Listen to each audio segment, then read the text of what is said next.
بسم اللہ الرحمن الرحیم۔ شروع کرتا ہوں اللہ کے پاک نام سے جو بہت بڑا مہربان نہایت رحم والا ہے۔ دوستوں، بہنوں، بھائیوں، بزرگوں، السلام علیکم ورحمۃ اللہ وبرکاتہ۔ ہم قرآن پاک سے شفا اور واقعات پر مبنی اسلامی معلوماتی ویڈیو کی 91 نمبر قسط آج ہم پیش کر رہے ہیں، اور اس ویڈیو میں ہم نوح علیہ السلام اور عظیم سیلاب اور سورہ نساء سے متعلق بیان کریں گے۔ حضرت نوح علیہ السلام کی کہانی قرآن کی متعدد ابواب میں پائی جانے والی سب سے اہم داستان میں سے ایک ہے، اور جبکہ سورہ انعام آیت نمبر 10 سے 13 صرف ان کی مشن پر مختصر چھوٹی سی آیت سے کہانی کی نچوڑ کو مضبوطی سے بیان کرتی ہے۔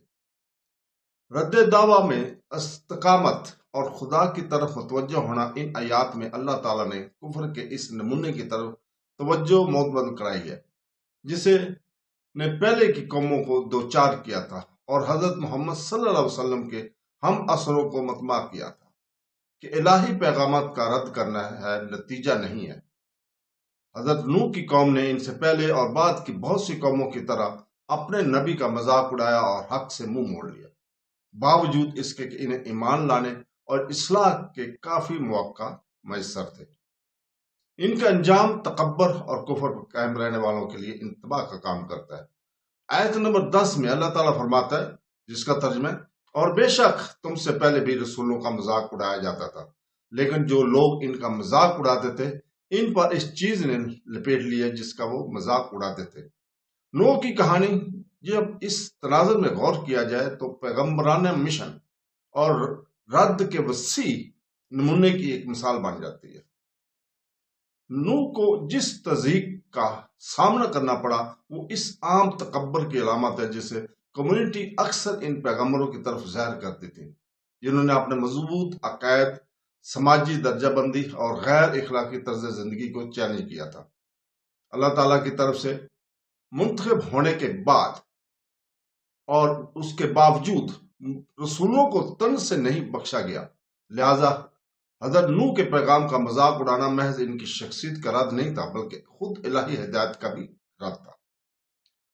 حضرت نوح علیہ السلام نے ایک طویل عرصہ اپنی قوم کو تبلیغ کرتے ہوئے گزارا، 950 سال، جیسا کہ سورہ عنکبوت میں مذکور ہے۔ پھر بھی اس طویل اور صبر آزما کوشش کے باوجود ان کے لوگوں کی اکثریت ضد پر قائم ہے۔ انہوں نے اپنے کان بند کیے، اپنے آپ کو ڈھانپ لیا اور تکبر سے چلے گئے۔ انہوں نے اعتقاد کی شرط کے طور پر نشانات اور معجزات کا مطالبہ کیا، لیکن ان کے دل پہلے ہی سخت ہو چکے تھے۔ سورہ انعام کی آیت نمبر 11 میں نبی کریم محمد صلی اللہ علیہ وسلم اور ان کے پیروکاروں کو تاکید کی گئی ہے کہ زمین میں سیر کرو، پھر دیکھو کہ جھٹلانے والوں کا انجام کیسا ہوا۔ غور و فکر کے اس عام دعوت میں حضرت نوح کی قوم کا انجام بھی شامل ہے، جو مسلسل حق کو جھٹلانے کے بعد ایک بڑے سیلاب سے تباہ ہو گئے تھے۔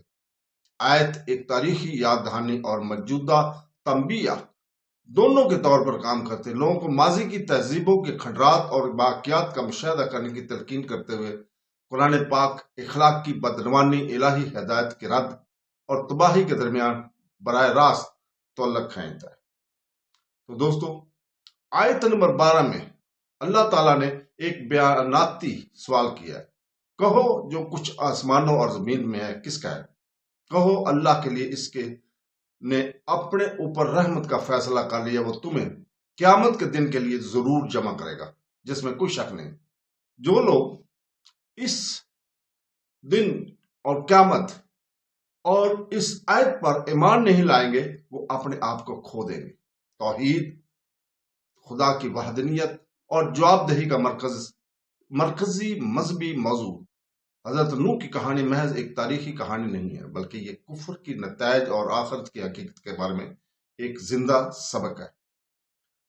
حضرت نوح کی قوم کو تباہ کرنے والا سیلاب کوئی الگ تھلگ واقعہ نہیں تھا بلکہ اس عظیم حساب کی پیشین گوئی بھی تھی جو ایمان سے انکار کرنے والے تمام لوگوں کا منتظر ہے۔ آسمانوں اور زمین پر اللہ تعالیٰ کے کنٹرول اور فیصلے کے لیے انسانیت کو جمع کرنے کے اس کے وعدے کو اجاگر کرتے ہوئے آیت اس پیغام کی سنگینی کو تقویت دیتی ہے جو حضرت نوح نے دیا تھا۔ آیت نمبر 13 سورہ انم الہی طاقت اور ہم گیریت کے موضوع کو جاری رکھتی ہے، اور اس میں فرماتی ہے جس کا ترجمہ اور اسی کا ہے جو رات اور دن آرام کرتا ہے وہ سننے والا جاننے والا ہے۔ یہ مزید اس بات پر زور دیتا ہے کہ کوئی چیز اللہ تعالیٰ کے علم یا کنٹرول سے نہیں بچتی، نہ کہ نوح علیہ السلام کی قوم کی مخالفت اور نہ ہی ان لوگوں کی خفیہ شکوک و شبہات۔ اللہ کو نوح کے غیر متزلزل لغن اور ان کی قوم کی مذاق اور کفر سے پوری طرح آگاہ تھا، اس لیے ان کی سزا اچانک یا غیر منصفانہ نہیں تھی، بلکہ حق کے خلاف مسلسل بغاوت کا نتیجہ تھی۔ تو خلاصہ یہ ہے کہ سورہ انعام میں حضرت نوح کا مختصر تذکرہ اس کے مشن کے قلب کو سمیٹتا ہے، صرف اللہ تعالیٰ کی عبادت کرنے اور جھوٹ کو ترک کرنے کی مخلصانہ دعوت، گہری مزاحمت اور حتمی الہی فیصلے کا سامنا کرنا پڑا۔ حضرت نوح کی کہانی حضرت محمد صلی اللہ علیہ وسلم اور ان تمام لوگوں کے لیے ایک نمونہ بن جاتی ہے جو طنز اور انکار کے باوجود دوسروں کو حق کی دعوت دیتے ہیں۔ یہ ایک یاد دہانی ہے کہ حقیقی کامیابی صبر اور استقامت میں ہے، اور جو لوگ خدائی سچائی کی مخالفت کرتے ہیں وہ صرف اپنے ہی عذاب پر مہر لگاتے ہیں۔